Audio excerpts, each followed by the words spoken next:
Abra comigo em João capítulo 4.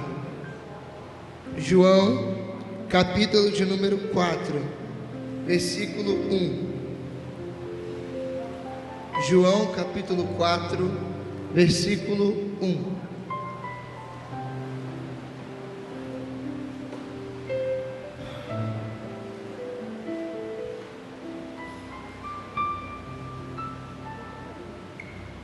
João 4, 1.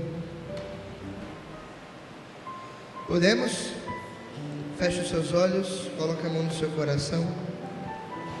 Ó doce e Senhora minha, dai-nos a vossa bênção para não cairmos em tentação, pois toda feliz sorte está Maria em vossas mãos. Fazei, Senhora, que consigamos vossos filhos uma boa morte, a bênção do Pai, o amor do Filho e o poder do Espírito Santo, por Cristo nosso Senhor, para que venha o vosso reino, Jesus, venha o reino de Maria. Com vosso Filho, a Mãe Pia, abençoai-nos, Virgem Maria. Em nome do Pai, do Filho e do Espírito Santo. Amém. Assim diz o texto. O Senhor soube que os fariseus tinham ouvido dizer que ele recrutava e batizava mais discípulos que João, se bem que não era Jesus quem batizava, mas os seus discípulos. Deixou a Judéia e voltou para a Galiléia. Ora, devia passar por Samaria. Chegou, pois, a uma localidade da Samaria chamada Sicar, junto das terras de Jacó, que Jacó dera ao seu filho José. Havia ali o poço de Jacó, e Jesus, cansado da viagem, sentou-se à beira do poço. Era por volta do meio-dia. Veio uma mulher da Samaria tirar água. Pediu-lhe Jesus: dá-me de beber, pois os discípulos tinham ido à cidade comprar mantimentos. Aquela samaritana lhe disse: sendo tu judeu, como pedes de beber a mim, que sou samaritana? Pois os judeus não se comunicavam com os samaritanos. Respondeu-lhe Jesus: se compreendesses e se conhecesses o dom de Deus, e quem é que te diz, dá-me de beber, certamente lhe pedirias tu mesma, e ele te daria uma água viva. Diga: água viva. Mais forte: água viva. A mulher lhe replicou: Senhor, não tens como tirá-la, e o poço é fundo. De onde tens, pois, esta água viva? És porventura maior que o nosso pai Jacó, que nos deu esse poço, do qual ele mesmo bebeu, e também seus filhos e seus rebanhos? Respondeu-lhes Jesus: todo aquele que bebe dessa água, filha, torna a ter sede, mas aquele que beber da água que eu lhe der, jamais terá sede. Mas a água que eu lhe der será nele fonte de água, que jorrará até a vida eterna. A mulher suplicou: Senhor, dá-me dessa água, para que eu não volte a ter sede, nem tenha que vir aqui tirá-la. Disse-lhe Jesus: vai, chama o teu marido e volta cá. A mulher respondeu: não tenho marido. Disse Jesus: tens razão em dizer que não tem marido. Tiveste 5, e o que agora você tem não é teu. Nisso você disse a verdade. Senhor, disse-lhe a mulher, vejo que és profeta. Os nossos pais adoraram nesse monte, mas vós dizeis que é em Jerusalém se deve adorar. Jesus respondeu: mulher, acredita-me que vem a hora em que não adorareis ao Pai, nem nesse monte e nem em Jerusalém. Vós adorais o que não conheceis, nós adoramos o que conhecemos, porque a salvação vem dos judeus. Mas vem a hora, e já chegou, em que os verdadeiros adoradores hão de adorar ao Pai em espírito e em verdade, e estes são os adoradores que o Pai deseja. Diga aleluia. Não, olha para mim aqui, ó. Preste atenção nisso que eu estou lendo. Voltamos, 23. Mas vem a hora, e já chegou, em que os verdadeiros adoradores hão de adorar ao Pai em espírito e em verdade, e estes são os adoradores que o Pai deseja. Diga aleluia. Deus é espírito, e os seus adoradores devem adorá-lo em espírito e em verdade. Respondeu a mulher: sei que deve vir o Messias, que se chama Cristo.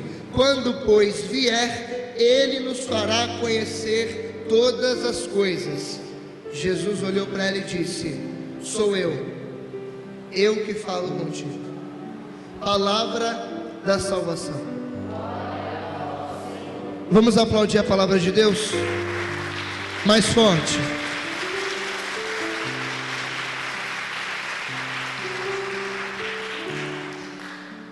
É muito bonito olhar para a Bíblia Sagrada e ver que Deus sempre fala ao coração dos seus filhos. Eu fiquei triste de muitos de vocês não terem trago a Bíblia para o encontro que tem pregação, porque a Bíblia é uma das coisas mais preciosas que nós temos na igreja. Só para você ter ideia, a Igreja Católica tem 3 pilares. Quais são eles? Magistério, tradição e palavra. A palavra de Deus ela é tão importante que Jesus Cristo disse em Mateus 4,4 que não só de pão vive o homem, mas de toda a palavra que sai da boca de Deus.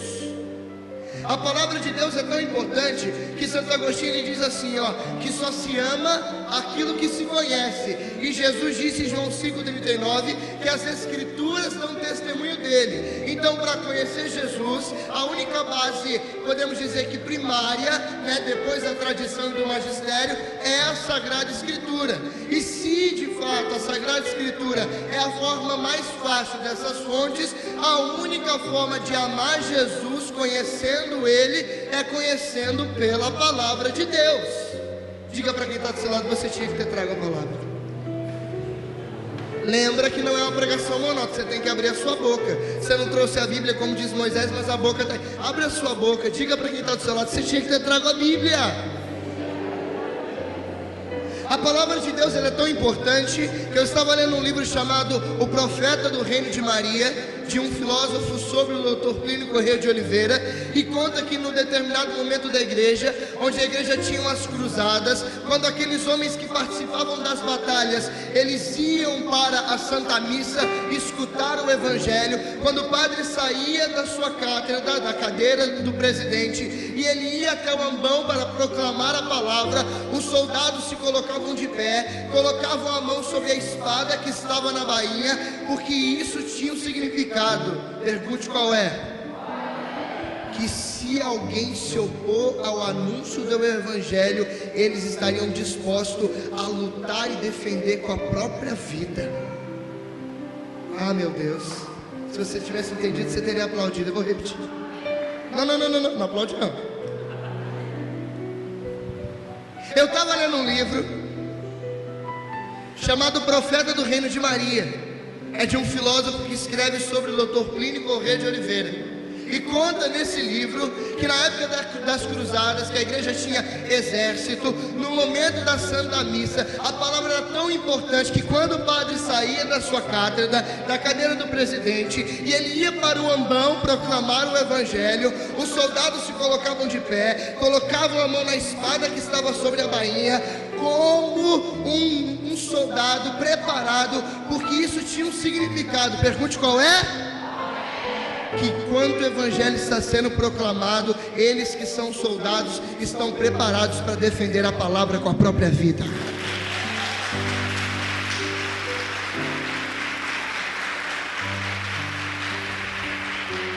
Na igreja, homens e mulheres durante os séculos, principalmente nos primeiros, morreram muitos por causa da palavra de Deus. Da palavra de Deus.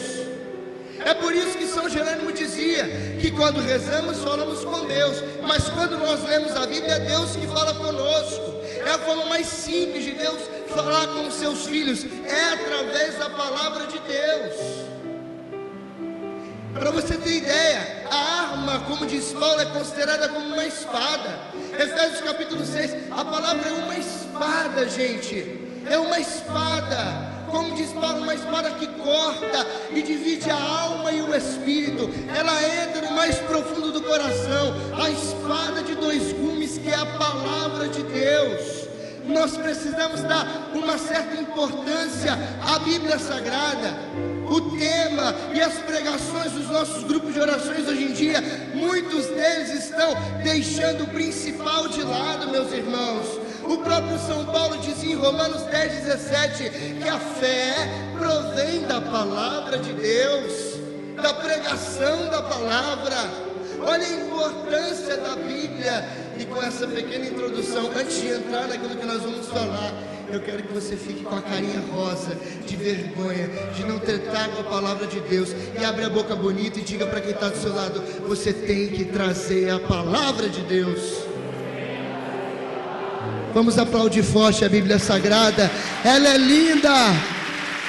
Ah, meu Deus, mais forte, mais forte, mais forte, mais forte.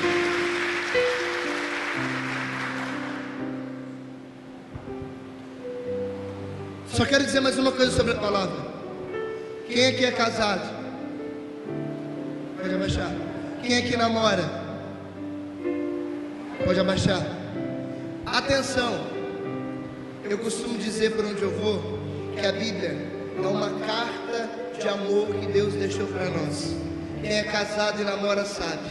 No início do namoro, você escreve cartinha, bilhetinho. Talvez a Elisa vai estar assistindo essa pregação. Ah, não está ao vivo, tudo bem, ela vai ver depois, se postarem.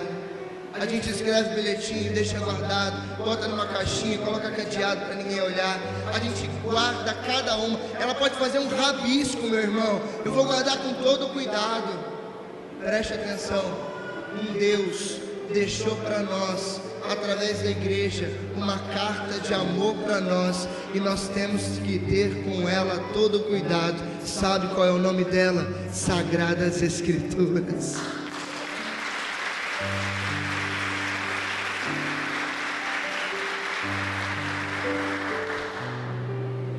Nós vamos para o texto que nós lemos. Isso é uma prévia da introdução. O texto que nós lemos hoje é o texto muito conhecido também, como de ontem, só que hoje é o texto da Samaritana. Eu quero dizer para vocês uma coisa muito importante. O tema dessa pregação é adoradores em espírito e em verdade. Vamos todos juntos? Eu quero para vocês, com essa pregação, trazer daqui a pouquinho 4 palavras que vão definir um verdadeiro adorador em espírito e em verdade. Mas vamos para o texto que nós lemos. Lendo hoje a Sagrada Escritura, nós vemos um encontro muito conhecido de Jesus com a Samaritana. Jesus estava na Judéia, precisava voltar para Galiléia. Só que no meio do caminho, a gente sabe que ele precisaria passar pela Samaria.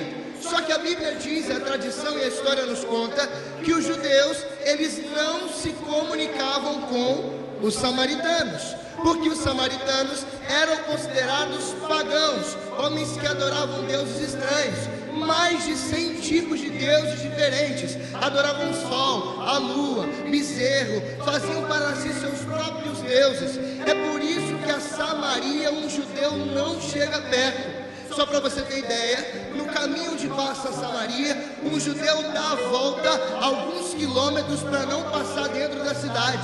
Você imagina se para chegar em determinado lugar você caminharia 30 quilômetros, mas porque você é tão temente à lei e você acredita que o caminho que você vai passar é pecaminoso, que você dá mais 20 quilômetros de volta só para não passar aonde é a Samaria. Era mais ou menos assim naquele povo o que eles faziam. Só que Jesus é um cara diferente. Jesus veio para quebrar as regras. Aliás, ele veio para aperfeiçoar. Ele um dia disse assim: eu não vim abolir a lei, eu vim aperfeiçoá-la. Porque Jesus, como diz Paulo, Ele não faz acepção de pessoas. Então imagine, Jesus dizendo, vamos para Galiléia. Eu imagino quando eles começaram a caminhar, um dos discípulos disse para ele, Jesus, só tem um detalhe, no caminho para lá, a gente vai ter que passar pela Samaria. Samaria, deuses pagãos, judeus não conversam. O Senhor sabe que a gente é judeu, e embora o Senhor tenha vindo para aperfeiçoar a lei, a gente não pode passar por lá, porque já que a gente já não é bem visto, se a gente estiver com os samaritanos é pior ainda. E Jesus diz assim, ó, eu hoje escolhi passar na Samaria, porque tem algo que eu preciso fazer lá. Diga para quem está do seu lado, Jesus escolheu passar na Samaria. Diga para quem está do outro lado, Jesus escolheu passar na Samaria.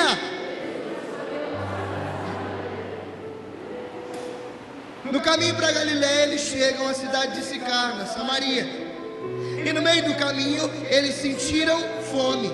Jesus ficou fadigado da viagem, cansado. Então ele para, imagina que a pia batismal é o poço de Jacó. Jesus senta na beira do poço e a Bíblia diz que os discípulos foram na cidade comprar mantimento.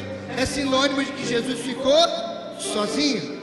Quando ele está sentado, chega uma mulher. Qual é o nome dela? Não tem nome. A Bíblia diz que ela é uma samaritana. Diga para quem está do seu lado, samaritana. Não, gente, você tem que me ajudar. Diga para quem está do outro lado, samaritana. Então Jesus, cansado da viagem, sentado na beira do poço, os discípulos na cidade comprando mantimento, chega uma mulher. Qual é o nome dela? Ela não tem nome, ela é samaritana.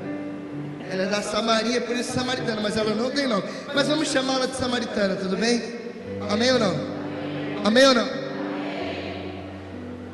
Sentado na beira do poço, quando aquela mulher chega, Jesus diz assim, mulher, dá-me de beber, porque eu estou com sede. A primeira coisa que ela disse, como tu, sendo judeu, pede de beber a mim que sou samaritana? Porque os judeus não se comunicavam com os samaritanos, como eu expliquei para você. E Jesus olhou para ela e disse, é verdade, porque se você soubesse quem te pede água, era você que me pediria água, e eu te daria água viva, porque essa água que você bebe, você volta a ter sede, mas a água que eu vou dar, não vai te fazer mais a ter sede, e emanará de você rios de água viva. A mulher olhou para ele e disse assim, então me dá dessa água, porque eu não quero mais ter que voltar nesse poço para ter que tirá-la novamente. Eu não quero mais voltar a ter sede. Ela não está entendendo que se trata na verdade do Messias que fala com ela. Ela continua no diálogo com Jesus. Então Jesus, antes de dar água para ela, diz assim, então chama o teu marido e volta cá. E a Bíblia diz que aquela mulher olha para Jesus e fala, não tem marido. E Jesus interrompe, não precisa continuar. Eu sei que você tem marido, você teve 5, e o que você tem agora não é teu. Ou seja, você está dentro de um adultério, você está em fornicação. Jesus revela a verdade daquela mulher. Primeiro, ele fala com uma mulher que é samaritana. Segundo, ele está falando com uma pecadora. Provavelmente é uma pecadora pública, porque essa mulher já teve 5 maridos. E na verdade, Jesus revela quem ela é, para transformar o coração daquela mulher.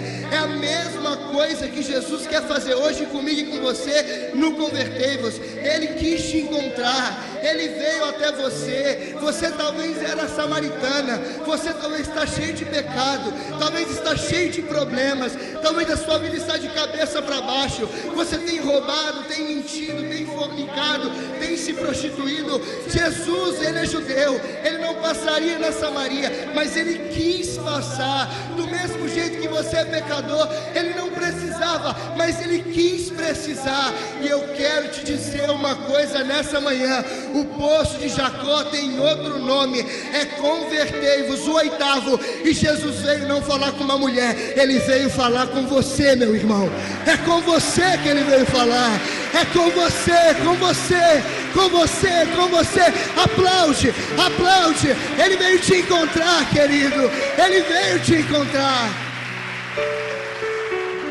Não importa Jesus não está preocupado com os judeus, com a lei de Moisés, com as 600 não. Ele faz o que for preciso para poder te encontrar. Ele faz o possível e o impossível.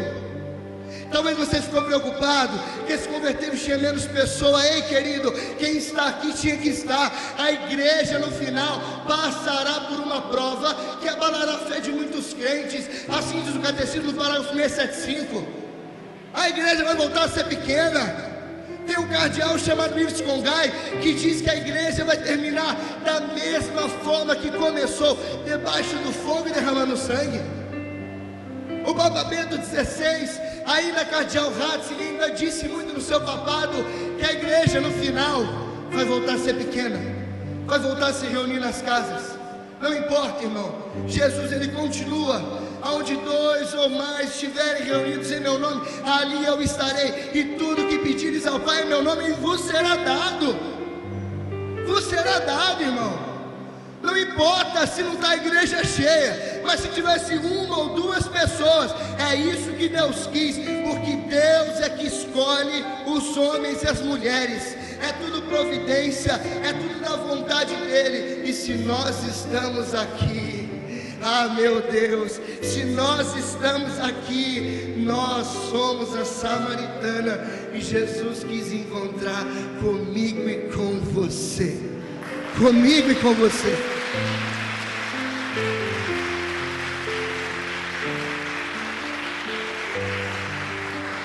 Diga para quem está do seu lado, ele vem encontrar você, meu irmão. Ele vem encontrar você. Sacode essa pessoa e diz: ele vem encontrar você, meu irmão. Sacode essa pessoa, ele vem encontrar você.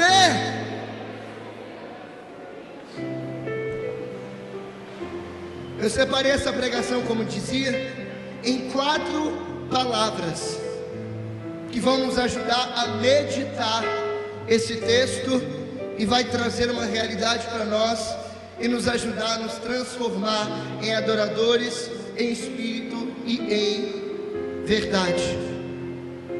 Quantas palavras? Primeira palavra, quem está anotando, parabéns. Encontro. Diga para quem está do seu lado: encontro. Sacode essa pessoa e diga: encontro. Tem gente que não está sacudindo, sacode. Encontro. Você precisa se encontrar com Jesus Cristo como ele se encontrou com aquela mulher.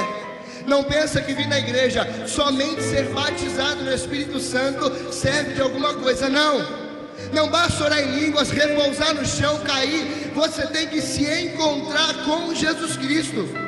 Você tem que se encontrar com ele. É uma via de mão dupla: encontro com Jesus e batismo no Espírito Santo. Porque só o batismo no Espírito Santo, talvez você está vivendo um sentimentalismo e não um batismo genuíno de verdade. Você precisa se encontrar com Jesus. Você precisa se encontrar com Jesus nesse dia, como ele se encontrou com aquela mulher. Você mostrar as suas verdades, as suas misérias, os seus pecados, porque tem para você, meu irmão, algo novo de Deus, e você vai sair daqui, no mínimo, um adorador em espírito e em verdade. Eu lembro muito da minha experiência com Deus. Há 9 anos atrás, eu tinha um amigo, hoje ele é freio, mas na época era meu amigo. Ele não era convertido, a única coisa que ele era macumbeiro. E na escola todo mundo gostava dele. E eu queria ser amigo dele porque ele era popular, porque ele ficava com as menininhas. E eu nasci na igreja católica, desde criança no berço, mas ainda não tinha tido o quê? Um encontro com Jesus Cristo. Então imagina, eu nasci na igreja, eu cresci na igreja, e aquele jovem continuava sendo meu amigo. Alguém que na verdade eu deveria trazer para Deus, estava me levando ainda mais para o buraco. Só que Jesus é providente. E um dia esse jovem, na época ele se chamava Leanderson, hoje é Frei Pedro, ele se encontrou com Jesus Cristo. Ele teve uma experiência com Deus, foi batizado genuinamente no Espírito Santo. E ele começou a ir na missa da minha comunidade. Eu levava ele todo dia para o ponto, para ele poder ir para casa. E ele começou a me interpelar. Naquela época eu era coroinha, desde os 9 anos de idade. eu fui coroinha e acólito dos 9 aos 17. Você imagina, eu sempre estava na igreja, mas eu ainda não tinha encontrado Jesus, não tinha tido um encontro com Ele. Não basta conhecer, tem que ter um encontro com Jesus, porque de conhecimento por conhecimento, meu irmão, até o diabo sabe quem Ele é, e às vezes mais do que eu e você.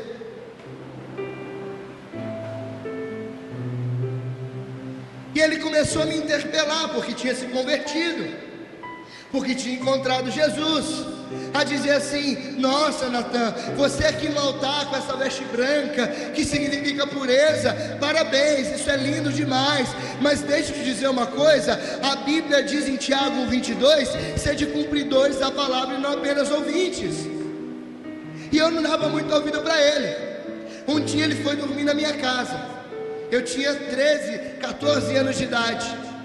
Ele foi dormir na minha casa, nós jantamos, meus pais estavam deitados, e ele disse assim, eu perguntei para ele: nós vamos fazer o que agora depois da janta? Já é tarde, vamos jogar videogame, computador, televisão, ver um filme? E ele disse assim: nós vamos rezar, Natan. Eu olhei para ele: visita, rezar, como assim? Olha como é que era a minha vida de treva, para você ter ideia. Com 12, 13 anos de idade, antes de ir para a missa, servir no altar, com a veste branca, que significa pureza. Coroinha é filho de São Tarcísio. Eu passava num bar com um amigo meu, a gente tomava algumas coisas com 12, 13 anos de idade, ia para a missa servir e receber Jesus. Sabe qual era o meu sonho? Nascendo no Rio de Janeiro, ser MC, cantor de funk. Imagina que não ia sair daqui mais famoso MC Gordinho do Rio de Janeiro. Que eu sou lindo, obrigado. Eu tô sem 2 dentes, mas eu vou implantar agora dia 20, vocês vão parar de rir de mim.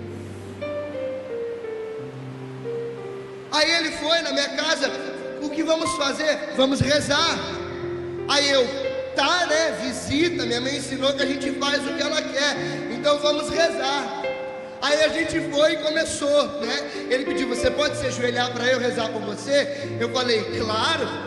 Me ajoelhei na beira da cama, meio desconfiado. Na época eu não conhecia a Renovação Carismática Católica, eu não tinha tido encontro com Jesus. Eu ia à missa porque eu nasci na igreja católica, inclusive eu devo ter nascido na igreja, no banco da igreja, mas eu não era católico.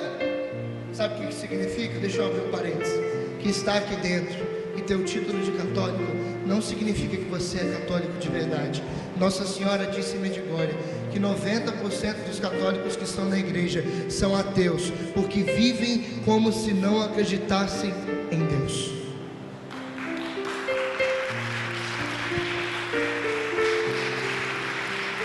Aí eu ajoelhei na beira da cama, e eu não conhecia oração em línguas, nada. Eu sabia que ele era macumbeiro e se converteu. Aí eu ajoelhado, ele botou a mão na minha cabeça e começou: Senhor Jesus, eu te peço pela vida. Não, pera. Aí eu: o que foi? Aí ele: esqueci uma coisa. Novo convertido, esqueceu, não sabia o que era. Aí ele: vou pegar um negócio. Pegou a mochila, colocou em cima da cama, abriu e começou a tirar uma Bíblia, uma cruz, imagem de Nossa Senhora, água benta, sal exorcizado, óleo bento. Começou a fazer um tempero ali com os negócios ali. Colocou tudo em cima da cama, abriu a Bíblia e pegou por último uma medalhinha na Sagrada Face de Jesus chorando, e colocou em cima da Bíblia, pequenininha medalha, quadradinha, né, de ferro, inox, não sei. E ele começou a rezar por mim, 11h40, nunca me esqueço. Botou a mão na minha cabeça e começou: Senhor Jesus, eu rezo pela vida do Natan, cura ele, salva ele, liberta, transforma o coração dele no coração adorador, muda a vida dele, transforma. E começou a pedir. 11h40, 11h50, meia-noite, meia-noite e 10. Imagina um gordo de joelho 30 minutos. Eu não estava aguentando mais, já estava de saco cheio, porque eu pensei assim, né, tá com essas manias de reza, vai rezar um Pai Nosso, uma Ave Maria e no máximo um Santo Anjo, que era o que eu fazia para dormir. Mas ele era um adorador em espírito e em verdade. Ele queria que eu me transformasse naquela noite também. Diga para quem está do seu lado: ah, meu irmão. Não, tem que sacudir a cabeça e fazer assim: ah, meu irmão. Diga para ele: hoje vai ser você, meu irmão. E ele começando e rezando, 00:30. Imagina, 50 minutos. E ele começou a rezar tanto, que uma hora, gente, as palavras começaram a faltar. Aquilo que a gente diz aqui, né, na renovação carismática: quando você começar a repetir: Deus, eu te louvo, eu te bendigo, eu te exalto, te bendigo, bassuricanda. Aí você começa a orar em línguas. E ele começou, eu não conhecia a renovação, eu sabia que ele era macumbeiro. Eu falei: ele está fazendo macumba na minha casa, Jesus. Agora o bagulho vai ficar doido, minha mãe vai acordar. Imagine, da manhã entra uma macumba dentro do meu quarto. Imagine, 00:30 já, 50 minutos de oração de madrugada, primeira vez que ele tinha ido na minha casa. Imagina só, um menino com a mão na minha cabeça, orando em línguas, ele canta, bassuricanda. Imagina só, uma loucura, gente. E ele insistiu, orou em línguas. Eu achei aquilo a coisa mais estranha do mundo. Fiquei em silêncio, fiz respeito, não falei nada. Fiquei completamente assim, estarrecido, não sabia o que dizer. Começou a orar de novo com as palavras. E teve uma hora, já que ele já não aguentava, acho que mais rezar, aí ele colocou a mão na minha cabeça e continuou. E já não aguentando mais rezar, ele falou assim: pera. Aí eu: esqueceu, mas o que agora? Já 1h. Aí ele: Deus me mostra, Natan, que você tem cometido esse pecado, desse jeito, dessa forma, com essa pessoa, nesse lugar. E, gente, a Bíblia diz que quando o Espírito Santo vier, convencerá a respeito do juízo, do pecado e da justiça.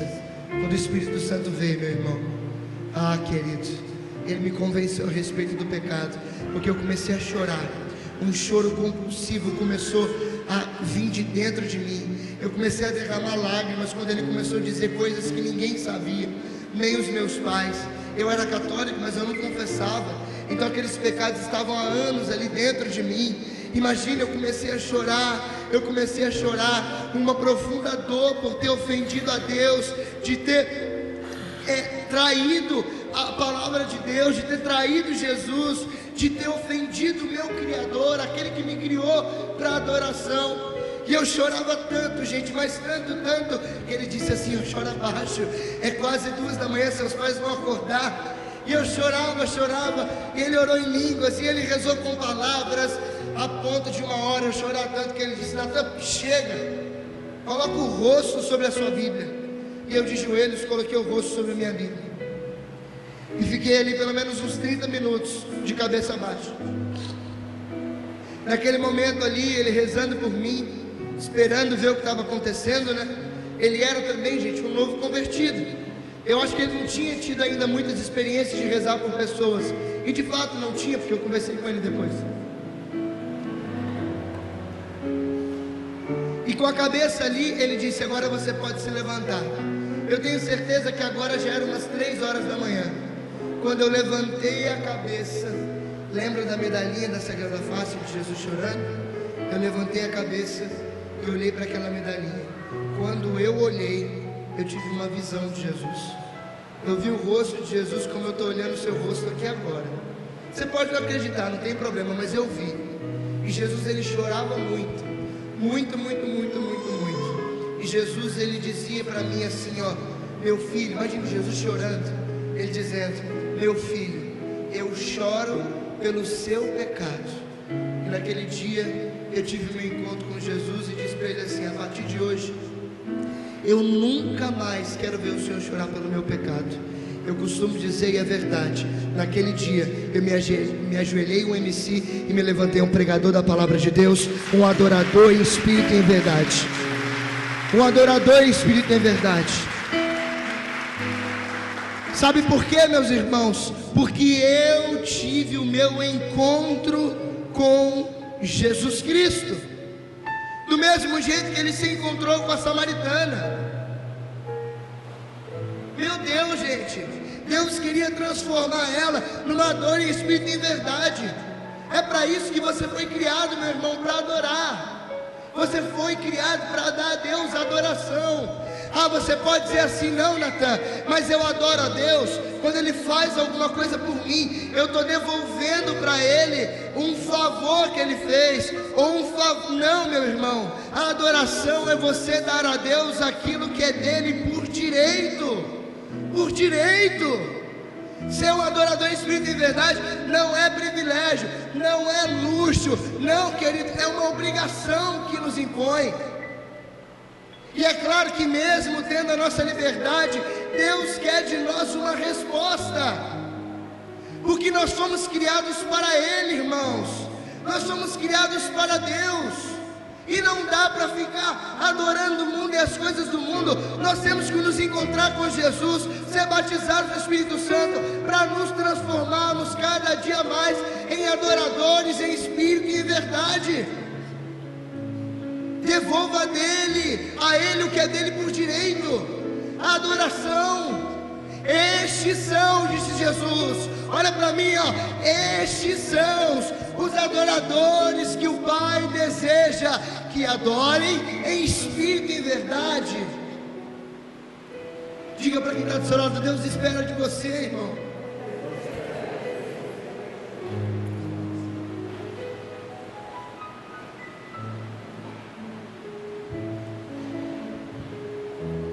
Essa é a importância de encontrar com Jesus Cristo e ser batizado no Espírito Santo, porque quando você vive as duas coisas, existe uma transformação. Qual é? Você se torna um adorador em espírito e em verdade.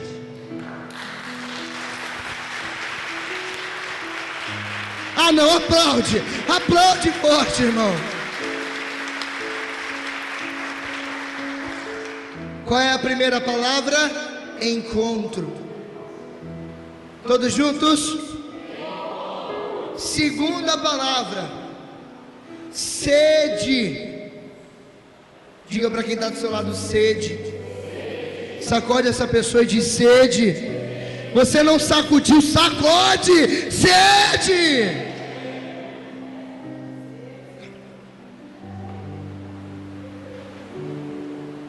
Jesus tem sede de você como Ele tinha daquela mulher. Jesus tem sede de nós. Então nós precisamos ter sede dEle. Gente, a sede da samaritana nunca foi de água. Quer que eu te prove? Diga sim. Não, mas você quer que eu te prove mesmo? Aquela mulher foi para o poço sem balde, sem corda. A sede dela nunca foi de água. Sabe qual era a sede dela? A sede dela era da alma dela encontrar com Deus, porque ela queria, na verdade, era sede de adoração. Ela sabia no coração dela que ela estava em pecado, ela sabia que ela estava afastada, então ela nunca teve sede de água, ela tinha sede de Deus. De Deus. Do mesmo jeito que Ele tem sede de nós. Renato, Jesus tem sede de nós, irmão. Meu Deus, Jesus tem sede de nós. Quer que eu te prove? Eu te provo. Você lembra da cruz? Meu Deus, é lindo demais. Jesus, Ele pede água no poço para ela, mas é Ele que vai dar água. Meu Deus, você não está entendendo. Jesus está no alto da cruz. Tenho sede. A sede de Jesus nunca foi de água. A sede de Jesus era de almas. A sede de Jesus era de gente. A sede de Jesus era do bom e do mau ladrão. Meu Deus, Ele pede água. Dá-me de beber, porque tenho sede. Dá-me de beber, porque tenho sede. Ele pede, mas é Ele que dá. Eu te provo. Aqui no poço, Ele pediu. Ela disse: não tenho como tirar, não tenho corda, não tenho balde, o poço é fundo. E Ele disse: é verdade, porque se você soubesse quem pede, era você que pediria e eu te daria água viva. Quer que eu te prove? Na cruz. Tenho sede. O soldado molha a esponja com vinagre, leva a boca. Ele prova, mas não bebe, e quando às 3 da tarde o soldado transpassa o coração dele, aquele que tinha pedido água derrama água da vida, água da misericórdia, e rios de água viva manam dos corações. Ele pede, mas é Ele que dá, querido. E é por isso que, se você soubesse quem que te pede água, era você que pediria água, e Ele te daria água viva.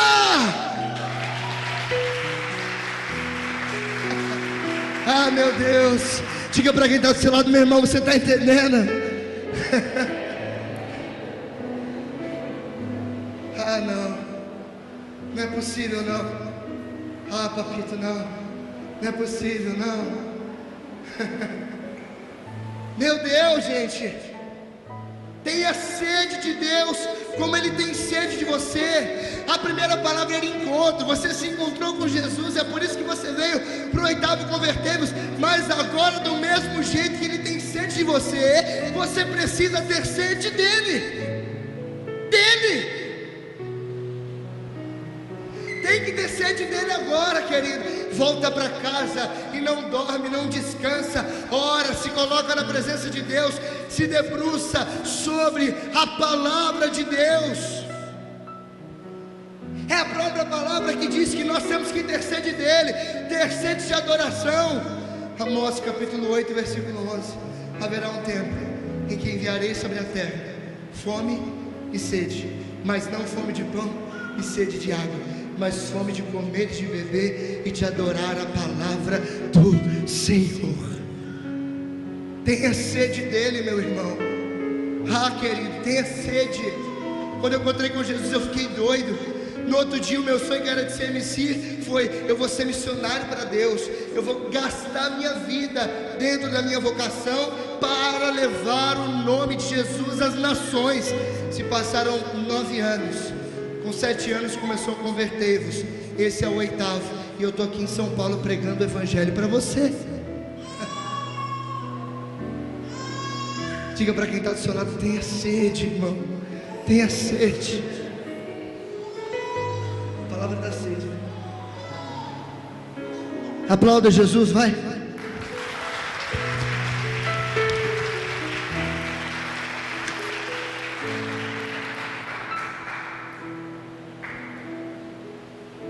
Tem sede.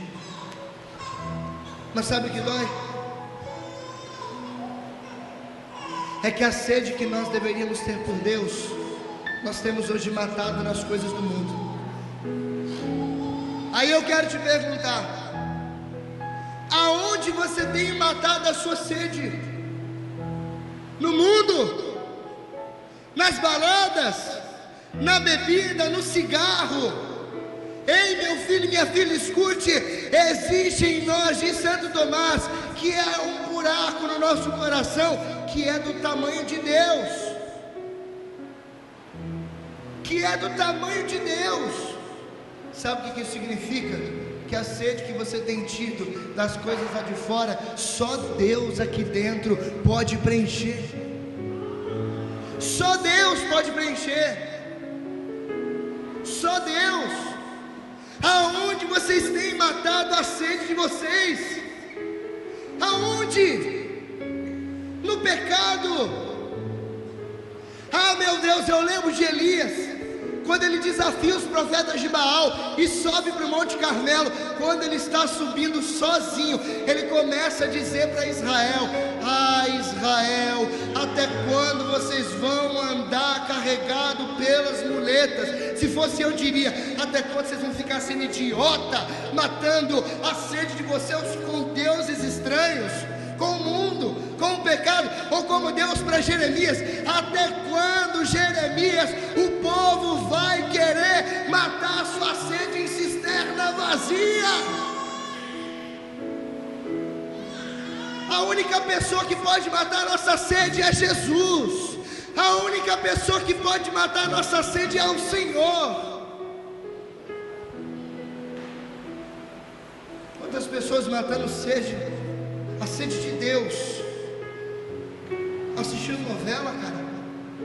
Padre Léo dizia: a novela é a catequese de Satanás para o povo da igreja. É a catequese do diabo.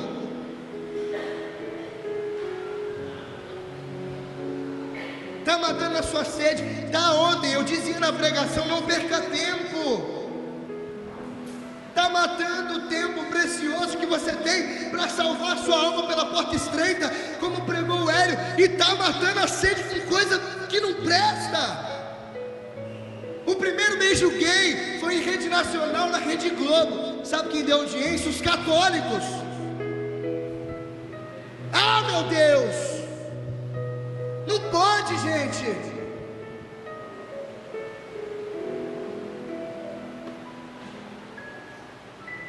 Mamãe um dia numa missão chegou para mim e falou assim: Natan, não aguento mais minha filha. Minha filha está toda descambiada por aí. Arrumou um namorado que é muito mais velho que ela, não quer saber da igreja. E eu acho que eu sei o problema, Natan. Eu falei: qual? Ela não assiste aquela novela de jovem, Malhação. Aquela praga tem destruído a vida da minha filha. Eu: é? Ela: é. Aí eu: e a senhora assiste novela? A ela: só aquelas que faz reprise, que são as mais... Aí ela: é por isso que ela não para de assistir.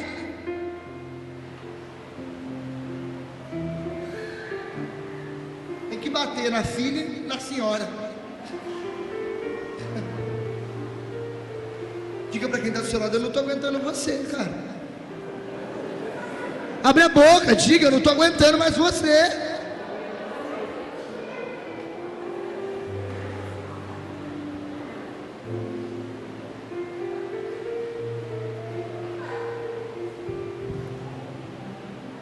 Ah, não, gente. Nós precisamos matar a nossa sede no lugar certo. Primeira palavra. Não, estou pregando para defunto, como diz Moisés. Primeira palavra. Segunda: mate a sua sede com Jesus. É Ele que pode matar a sede que tem dentro de você, porque você foi criado para ser um adorador em espírito e em verdade.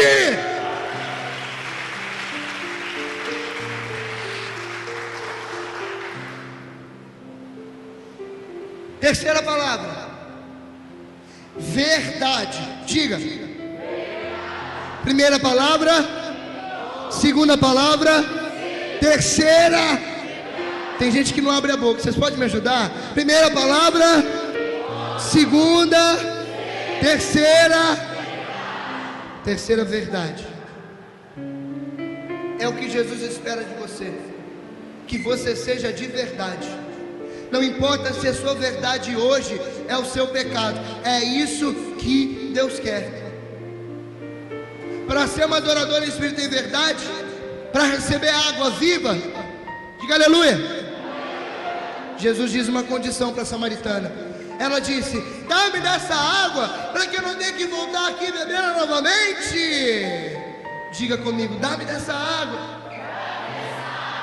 Jesus disse para ela assim: Renato, então chama o teu marido e volta cá. Ah, Jesus, eu não tenho marido. Eu sei que você não tem marido. É que eu quero que você traga a sua verdade, porque eu sei que você já teve 5 e o que você tem não é teu agora. Eu quero te dizer uma coisa maravilhosa. Aleluia. Oh meu Deus, oh meu Deus. Quantos maridos ela já tinha tido? Qual que ela tem agora? É um que não é dela. Jesus está dizendo para ela o seguinte: abandona essa sua verdade, porque isso é pecado. Agora você não terá 5 e um que não é teu. Eu sou o 7º, o perfeito, porque o 7 na Bíblia significa perfeição. Jesus manda ela trazer a verdade, porque a verdade dela é o pecado dela. Para ser adorador em espírito e em verdade, o único marido, o único esposo da nossa vida, da nossa alma, embora você seja casado, embora você tenha filho, não importa, o único esposo da sua vida tem que ser Jesus. Ele disse para ela: deixe o ser de lado, porque 6 na Bíblia é sinal de imperfeição. Eu cheguei, eu sou o 7º, eu trago para você rios de água viva e te transformo numa adoradora em espírito e em verdade.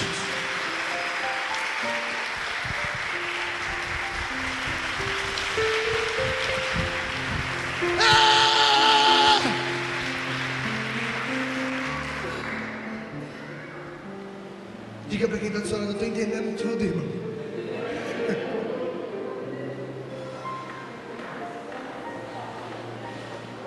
Santa Teresinha do Menino Jesus, ela diz assim, ó. Ei, olha para mim, eu sou lindo, obrigado. Santa Teresinha do Menino Jesus diz assim, ó: o que agrada a Deus em minha pequena alma é que eu ame a minha pequenez e a minha... O que é a pequenez de Teresinha? O que é a pobreza de Teresinha? São as misérias e os pecados dela. Embora ela nunca tenha cometido um pecado mortal, ok? Pelo menos não deliberadamente. Quem disse isso foi o diretor espiritual dela. Declare em nome de Deus da igreja que você nunca cometeu um pecado mortal deliberadamente. Caso tenha cometido, tenha sido sem querer.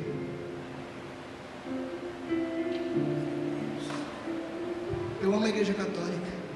Você ficou estarrecido? Santa Gemma Galgani nunca cometeu um pecado venial.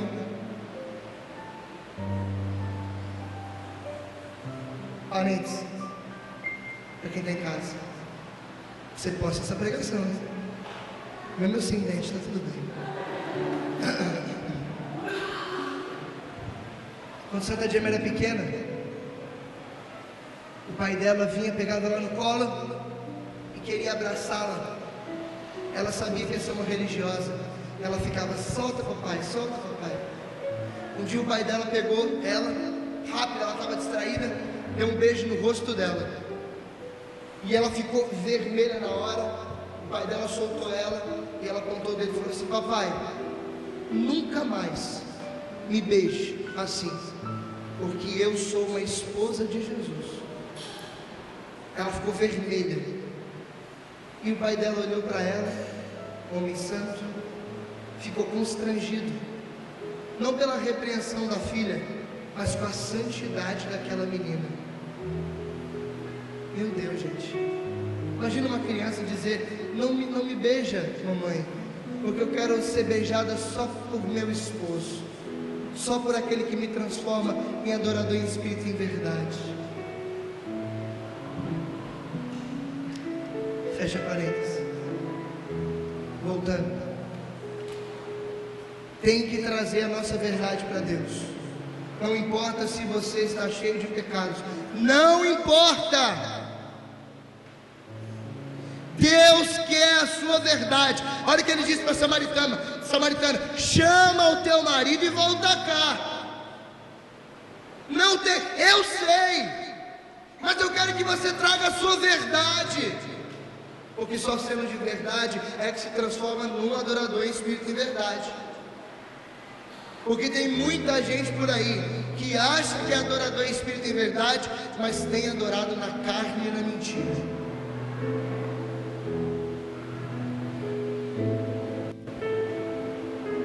Diga para quem está do seu lado: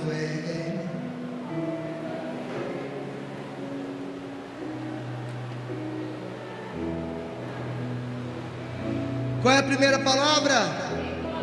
Segunda, terceira, primeira, terceira, verdade. De novo: primeira, segunda, terceira, quarta, desejo. Primeira, segunda, terceira, quarta. Você tem que desejar isso. Você tem que sair daqui querendo. Eu disse para você sobre a sede.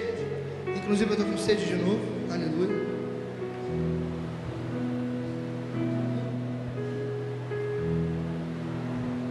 Já estou no último ponto. Olha o que diz aqui, ó: desejo. A palavra desejo tem 3 significados, diz o dicionário Aurélio. Eu estudei, não? Primeiro, aspiração. Segundo, querer e verdade. Primeira coisa, para desejar, você tem que aspirar. Você tem que desejar a Deus, desejar ser um adorador espírito em verdade, querer as coisas de Deus, irmão, mais do que as coisas do mundo. É aquilo que Paulo diz em Colossenses capítulo 3, versículo 1: aspirai as coisas do alto. Depois de um encontro como esse, meu irmão, depois do seu encontro com Jesus, do seu batismo, irmão, você tem que agora aspirar por uma coisa, pelo céu, aspirar por Deus, pelas coisas de Deus. A única embriaguez de um homem de Deus é a do Espírito Santo. Homem de Deus não se embriaga de vinho, não se embriaga de licor, não se embriaga, não, de cerveja, de nada. Tem que aspirar, tem que querer. Deus abençoe aqui.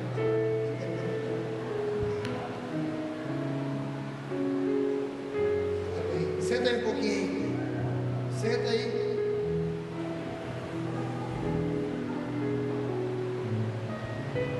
Sua identidade? Seu José Vieira de Souza? Perfeito, viu?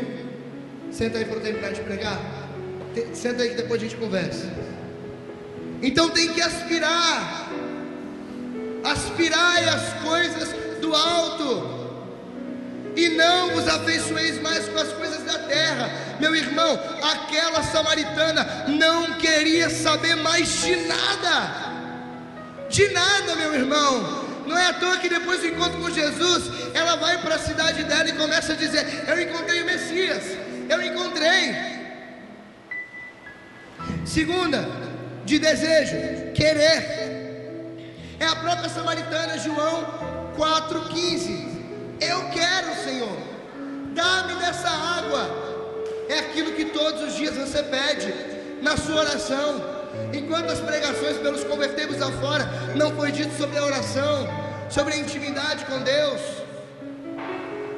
a gente tem que querer, é dizer como ela todos os dias: Senhor, eu quero, dá-me dessa água, dá-me dessa água. Eu não quero beber da água do mundo, eu não quero beber da água do demônio, eu não quero beber da água das coisas da terra.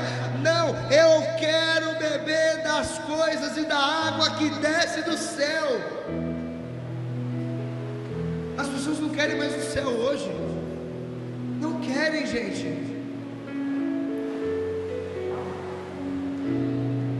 Quarta coisa de desejo, terceira, desculpa, vontade. Tem que ter vontade. É aquela vontade que Jeremias dizia, que queima o coração e me arrebata. Eu tentei dizer não, mas eu não consegui. Então seduziste-me, Senhor, e eu me deixei seduzir.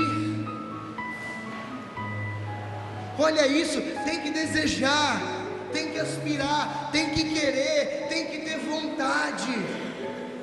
As coisas de Deus não são fáceis, irmãos.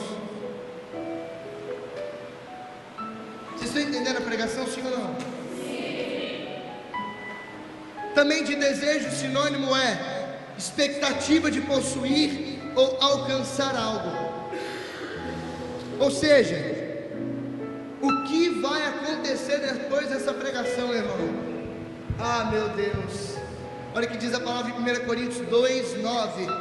Olhos não viram, ouvidos não escutaram, e coração do homem ainda não pôde pressentir aquilo que Deus tem preparado para nós, para aqueles que o amam, para aqueles que possuem uma expectativa de alcançar algo. Ah, meu irmão, desculpa, se Paulo chegou ao terceiro céu, ele vai ficar para trás, porque a gente vai passar do terceiro nessa manhã.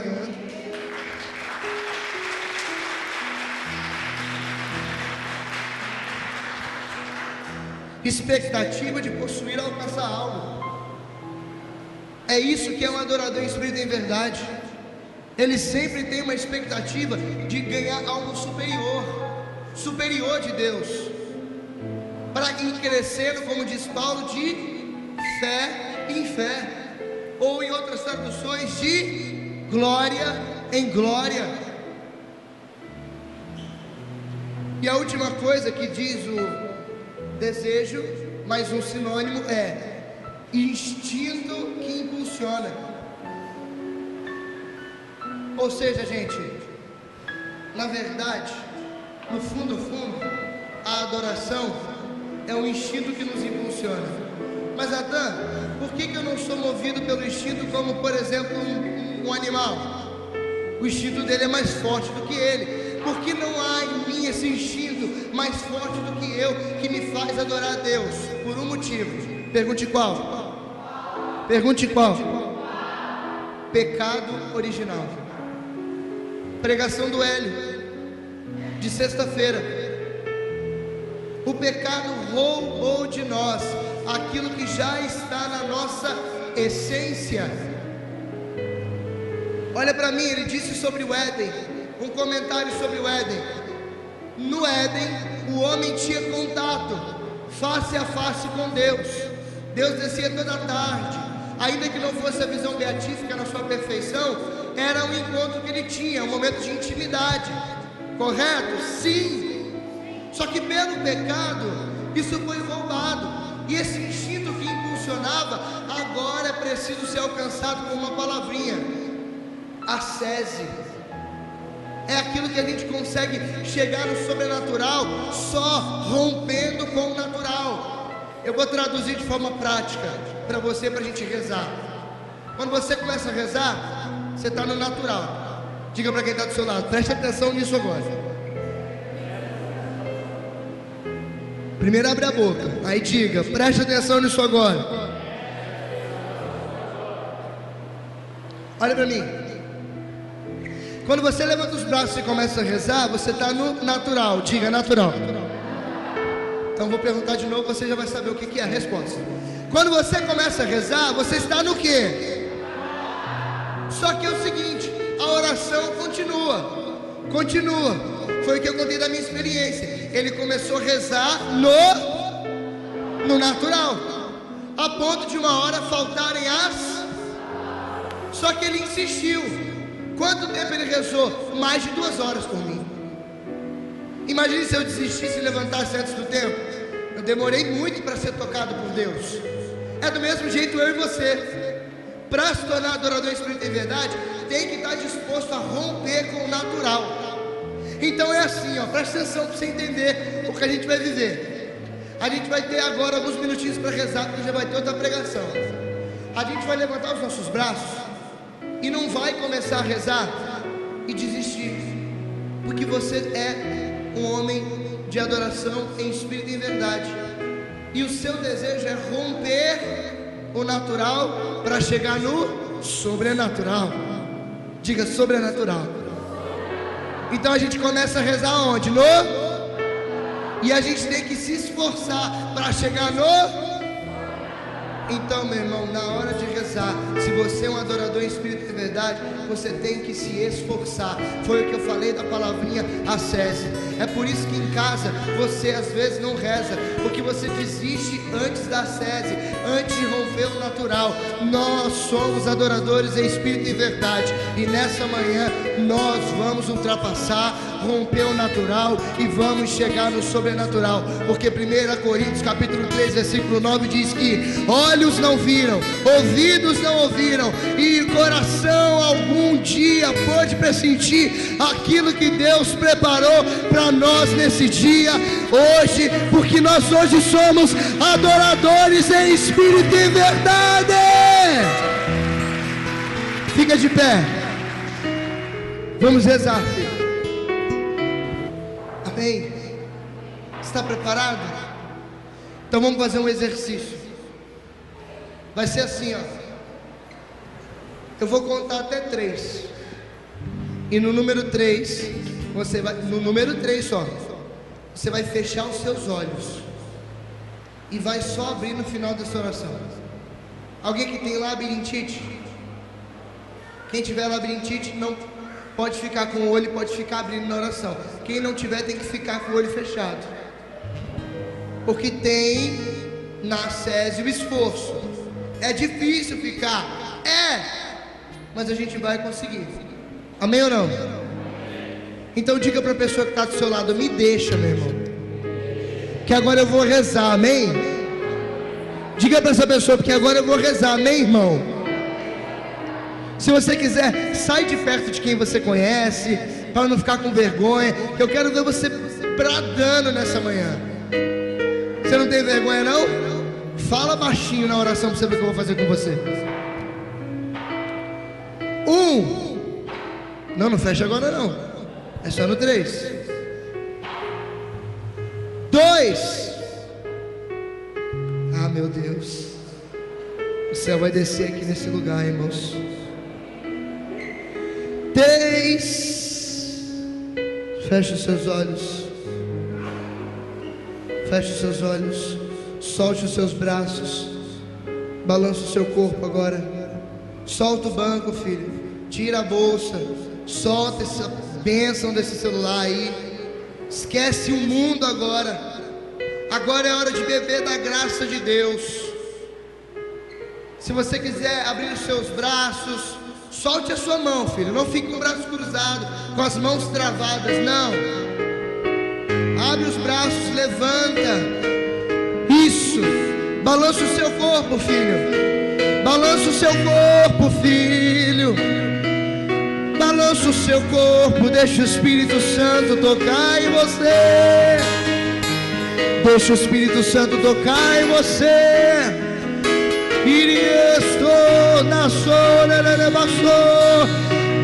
Balance o seu corpo. Deixa o Espírito Santo tocar em você. Deixa o Espírito Santo tocar em você. Comece com suas palavras, filho, a pedir ao Espírito Santo. Vem, Espírito Santo, sobre nós essa hora. Vem sobre o nosso coração. Vem sobre a nossa vida. Batiza-nos mais uma vez. Nós te encontramos, Jesus, e queremos agora ser batizados com o Espírito Santo.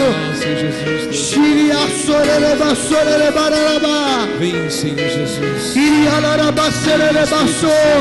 Levanta o braço, filho. Levanta o braço, levanta o seu braço. Ore com suas palavras. Diga: vem, Espírito Santo. Diga: vem, Espírito Santo. Deus quer escutar a sua voz.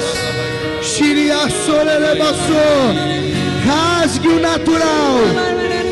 Nós ainda estamos no natural. Nós ainda estamos no natural.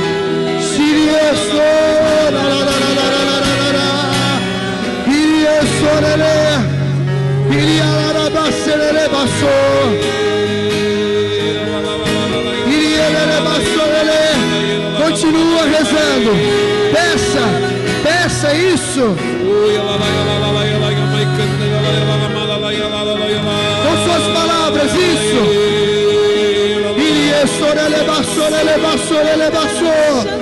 Se você ora em línguas, comece a orar em línguas. Comece, filho. Grita. Chama a atenção dele. Chama a atenção dele. Chama.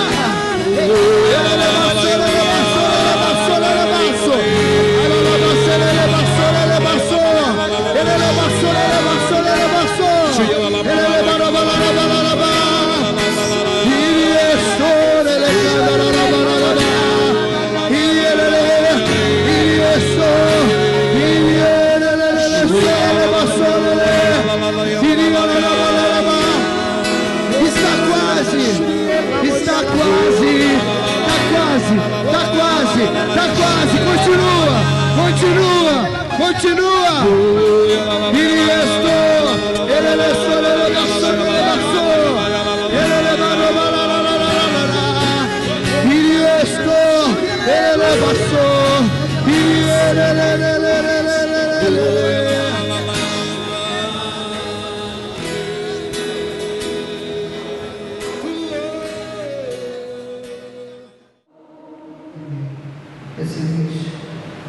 de olhos fechados.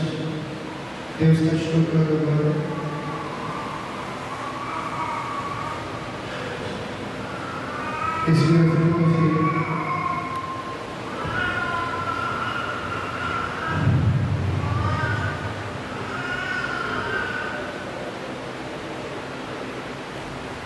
Quer uma oração para a pessoa que está do seu lado?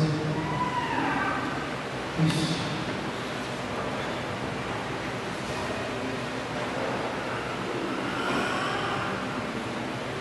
Pode abraçar quem está do seu lado.